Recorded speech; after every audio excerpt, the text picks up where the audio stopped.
లో upcoming officers అందరు ఎలా ఉన్నారు? బాగా చదువుతున్నాను, రాసిస్తున్నాను. Welcome back to my channel. వీడియోలు ఏంటంటే మీరు ఆల్రెడీ థంబ్నెయిల్ చూశారు కదా. ఇప్పుడు చాలామంది ఎన్నో కష్టాలు పడుతుంటారండి డైలీ. ఏంటంటే అది జాబ్లో కానీ, లేదంటే ఫైనాన్షియల్గా కానీ, లేదంటే ఫ్రెండ్స్ పరంగా కానీ, అట్లాగా చదవలేక మోటివేషన్ లేక కానీ, డేని అనవసరంగా వృధా చేస్తున్నారని కానీ, ఎగ్జామ్ మీద సీరియస్ లేకుండా కానీ, అట్లాగా ఒక్కొక్కరు ఒక్కో విధంగా వాళ్ళ లైఫ్లో ఇటువంటి ఫేస్ చేస్తూ ఉంటారు. కానీ ఇవన్నీ ఏంటంటే టెంపరీ అండి. ఒకటి గుర్తుపెట్టుకోండి, టెంపరీ.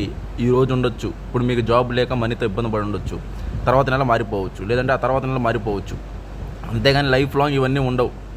ఇవన్నీ లైఫ్ లాంగ్ ఉండవు. అది ఫస్ట్ మీరు జాగ్రత్తగా ఆలోచించాలి. మనకి లైఫ్ లాంగ్ ఉండేది జాబు. అది కూడా ఏంటంటే మీరు కరెక్ట్గా చేసుకుంటే లైఫ్ లాంగ్ ఉండేది జాబు. మంచి స్టేటస్, నెక్స్ట్ మంచి రెస్పెక్ట్ ఉంటుంది సొసైటీలో. మీ పేరెంట్స్ హ్యాపీగా చెప్పుకునే ఒక మంచి ఏంటంటే మీరు జాబ్ చేయడం వాళ్ళకి కావాల్సింది. మీరు మ్యారేజ్ చేసుకున్నా లేదా చేసుకోవాలనుకున్నా వాళ్ళకి హ్యాపీనెస్ ఇచ్చేది మీ జాబ్. ఎందుకంటే మంత్లీ శాలరీ వస్తుంది, ఫ్యామిలీ నడుస్తుంది. కాబట్టి మీ పిల్లలకి మంచి ఎడ్యుకేషన్ ఇవ్వాలన్నా, నెక్స్ట్ పిల్లలకి మంచి ఎడ్యుకేషన్ ఇవ్వాలన్నా కానీ మీకు కావాల్సిన జాబ్. లేదు మీకు మీరు హ్యాపీగా, మీరు సెల్ఫ్గా హ్యాపీగా ఉన్నారన్నా మీకు కావాల్సిన జాబ్. ఎందుకంటే ఇది పర్మనెంటు, జాబ్ పర్మనెంటు. ఇవన్నీ ఏంటంటే టెంపరీ.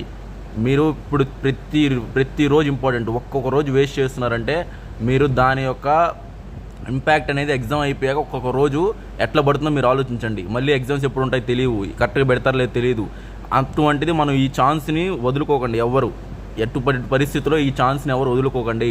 కష్టపడి చదవండి. ఎందుకు జాబ్ రాదు చూడండి. మీరు చదివింది ఇప్పుడు ఈ 2 నెలలు ఇంకెక్కువ ఏం చదవరు, మ్యాక్సిమం 2-3 మంత్స్ చదువుతారు అంతే. గట్టిగా కష్టపడి చదవండి. డైలీ నా వీడియోస్ ఫాలో అవ్వండి, నేను మోటివేషన్ ఇస్తూ ఉంటాను. ఓకేనా ఫ్రెండ్స్? ఈ వీడియో నచ్చినట్లయితే లైక్ చేయండి, షేర్ చేయండి, సబ్స్క్రైబ్ చేయండి. Thank you.